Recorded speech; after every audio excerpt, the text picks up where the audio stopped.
Então, o tema é esse, o tema é o estado de fluxo, né? E como que a gente entrar em fluxo. Primeiro, vamos entender de onde vem esse termo, de onde vem essa ideia, e eu vou falar também sobre os pesquisadores e a teoria do fluxo.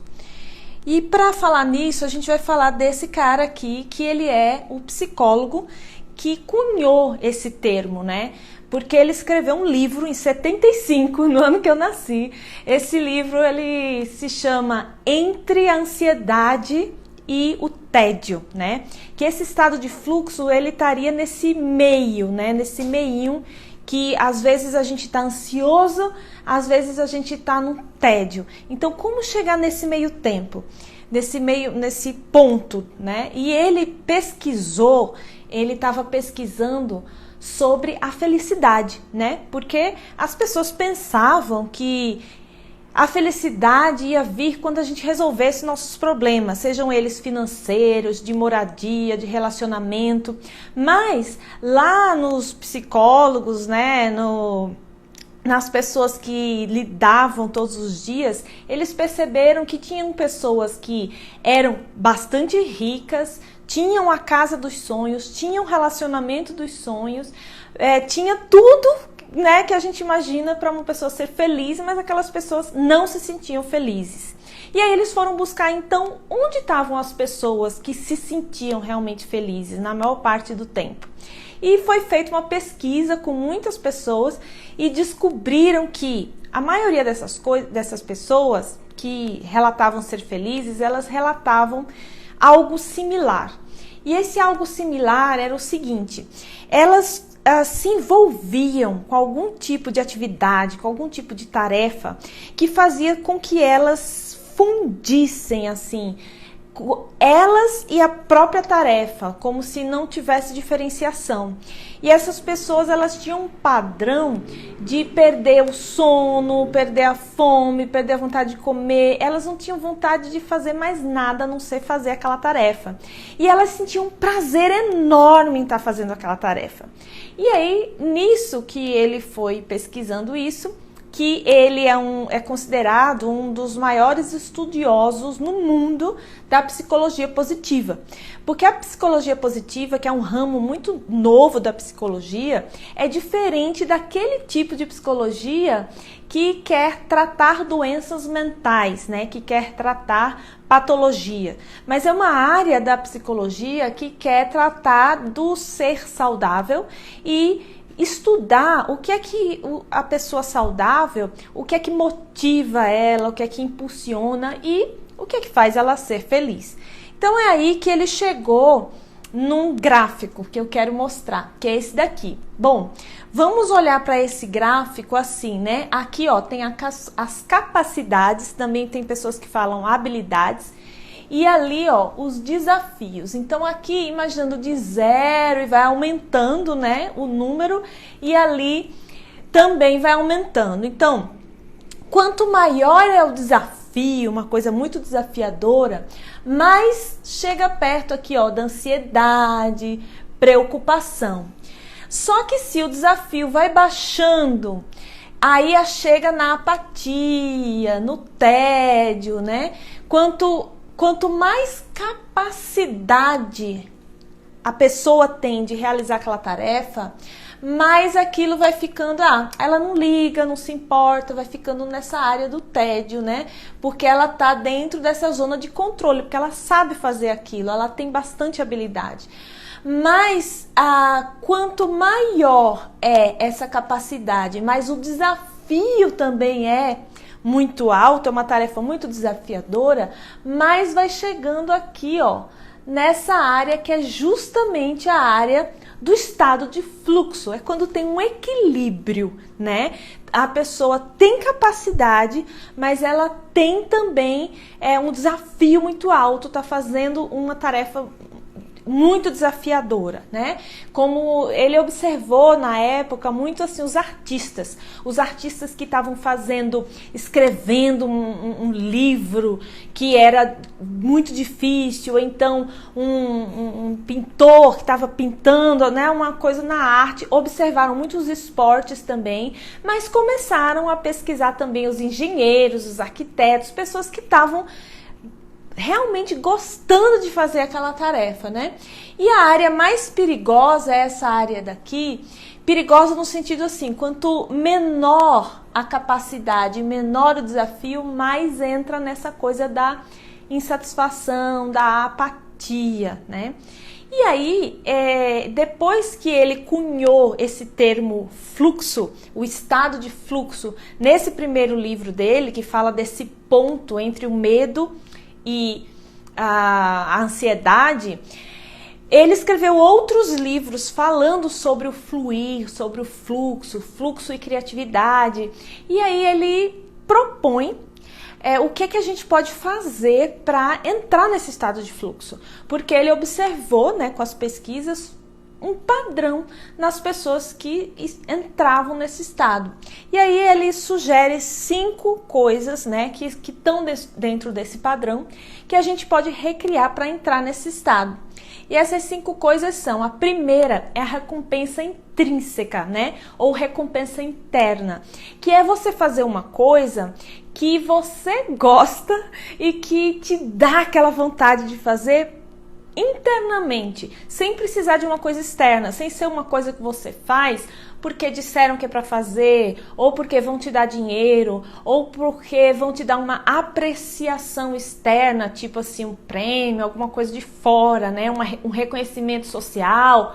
Não, aqui a gente está falando de recompensa interna, intrínseca, é aquela recompensa que, independente se vai ter reconhecimento social, se vai ter dinheiro, se vai ter qualquer coisa externa, você se sente recompensado mesmo assim, porque é uma coisa que vem de dentro, né? Por isso que muitas pessoas na área das artes, uma pessoa que toca um violão, por exemplo, a pessoa tocando aquilo e sentindo satisfação por aquilo mesmo, sem precisar de nenhuma coisa externa para ela se sentir recompensada, né? Essa é a primeira coisa.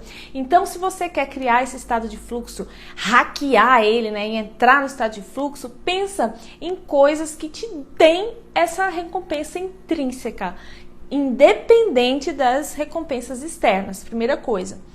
Coisa número 2, os objetivos claros e senso de progresso, né? É aquela coisa do mensurar, do medir. Se a gente não sabe exatamente, por exemplo, uma pessoa está fazendo uma obra de arte, seja um livro, uma pintura, ela sabe exatamente qual é o resultado que ela está indo buscar, né?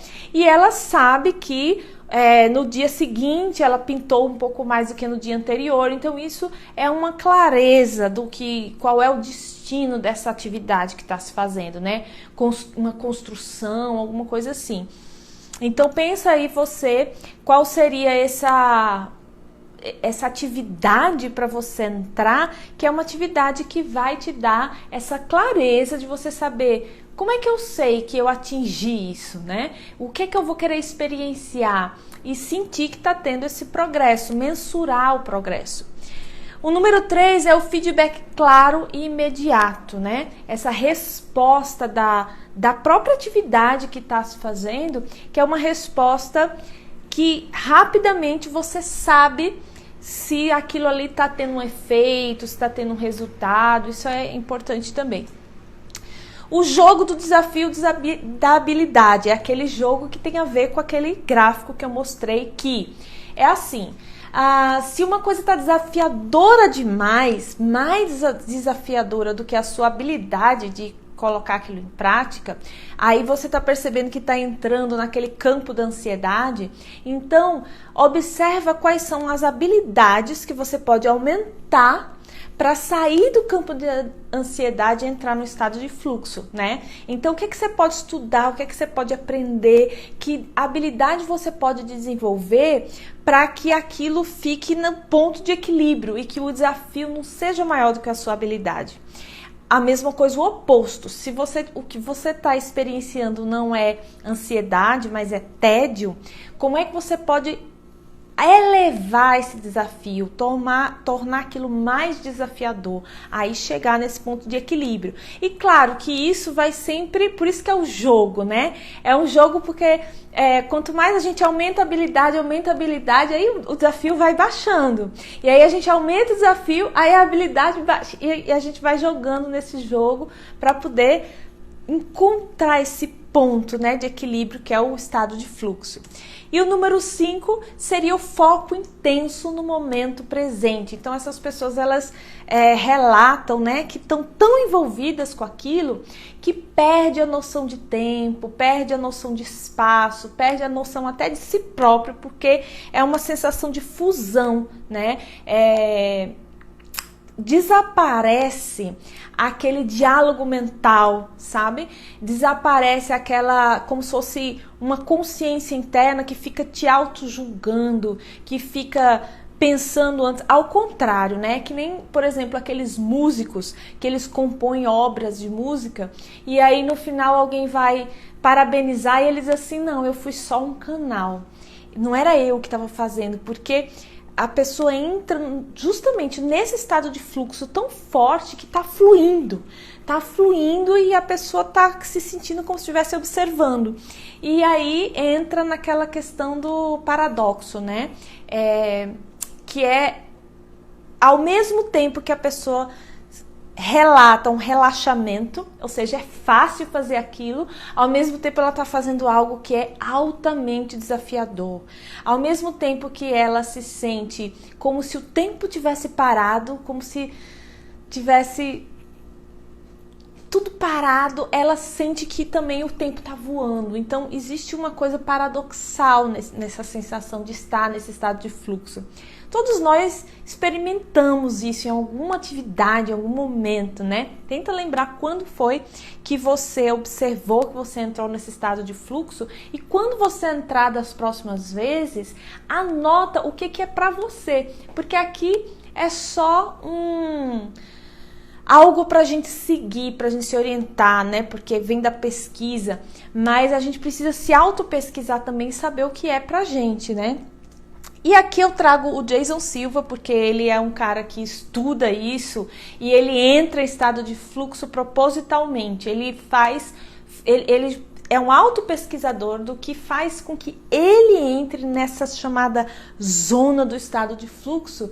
E aí ele provoca que ele entre nesse estado, né? E ele é conhecido como o cara do fluxo e tal, porque ele cria vídeos e ele cria... ele faz keynotes, né, que são palestras totalmente no estado de fluxo. E aí as pessoas perguntam para ele como que ele faz isso. E é interessante que ele anda com essa camiseta e ele explica isso, né? Que ele disse o seguinte: para ele, o estado de fluxo é esse meio entre a disciplina e a entrega e o render-se, né? Ele diz que tem gente que vira para ele e fala assim: se entrega, deixa fluir. E ele fala assim: ok, eu me entrego, eu deixo fluir, mas ao mesmo tempo eu tenho a disciplina. Porque quando esse momento chega, né? Quando eu consigo entrar nessa zona do meio aqui, que é o estado de fluxo, eu tô com a câmera gravada, eu tenho bateria suficiente para gravar, eu tenho uma pessoa ali, então ele tem essa disciplina de preparar tudo, de estar pronto para quando o momento da entrega, né, do surfar na onda acontecer, ele está lá preparado. E por falar em surfar na onda, ele dá também esse tipo de analogia, né? Que entrar no estado de fluxo é como o surfista, que ele tem a disciplina de treinar, de praticar, de entrar no mar todo dia. Só que é o ponto do equilíbrio entre o caos e a ordem. Porque o caos seria assim, seriam ondas tão fortes, tão revoltas, que ele não conseguiria surfar, né? Isso é o caos, é a entrega total. E muita ordem também seria aquele mar que não tem onda nenhuma, então ele ficaria ali no tédio, né? E não estaria surfando. Então esse ponto de equilíbrio, aonde tem uma onda, tem um determinado caos, mas tem uma ordem também, é quando na hora que o surfista desce a onda, desaparecem os pensamentos, não tem aquela coisa de contagem do tempo, não tem aquela percepção, porque a pessoa se funde ali com o momento presente. Então, por isso é estar realmente engajado no momento presente, né? E eu também quero dar a minha opinião sobre isso, por quê? Porque aqui a gente está falando do estado de fluxo psicológico, da gente estar no estado de fluxo, da gente entrar nessa forma óptima, né, de realizar uma tarefa.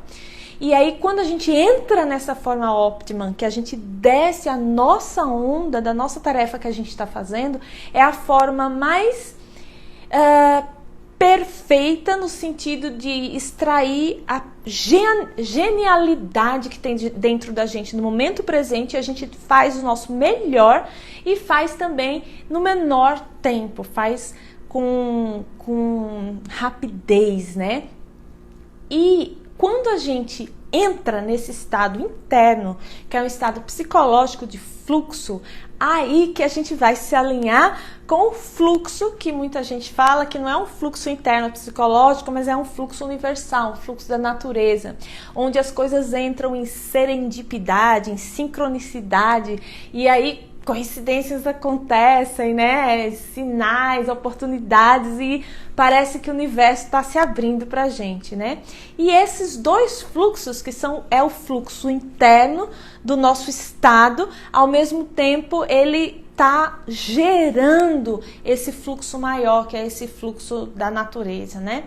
Então, a forma da gente se sincronizar com o fluxo que já está acontecendo na natureza é a gente gerar esse fluxo interno. E isso acontece com um pouco de vulnerabilidade para poder ter esse render-se, e também com a prática, a disciplina de uma praxis, né? de um fazer constante que vai fazendo com que a gente chegue nesse ponto. Comigo, das vezes que eu experienciei esse estado, aconteceu tanto escrevendo quanto aconteceu dando palestra, né? E é impressionante essa sensação de que parece que não sou eu que estou fazendo, porque chega uma hora que parece que o corpo está fazendo sozinho, né? Tipo, eu estou falando ali, eu mesmo estou pensando, mas sou eu mesma que estou falando isso, né? Já aconteceu de eu escrever coisas nesse estado que quando eu li depois eu não acreditava que era eu que tinha escrito aquilo. Então, assim, para mim, o que funciona são duas coisas juntas, assim, por exemplo, colocar um tipo de música, olhar para alguma paisagem da natureza, isso me ajuda a entrar nesse estado. E quando eu vou dar uma palestra, por exemplo, ao invés de ficar muito presa a isso aqui, né, ou seja, um PowerPoint, uma coisa que está preparado antes, mas o que eu faço é entrar em contato com aquele conhecimento, com aquele assunto, ler a respeito, assistir alguns vídeos e ir sem me pegar tanto nesses pontos. E aí já aconteceu comigo de entrar, né, nesse estado. E aí você, então, se pesquisar também como que você pode, qual é a sua forma de hackear isso para você, porque para cada pessoa é de uma forma, tá bom? O que é que você achou? Fez sentido para você? Você já passou por isso antes? Então deixa um comentário aqui, me diz como é que foi para você, e se você acha que faz sentido isso para alguém, compartilhe esse vídeo.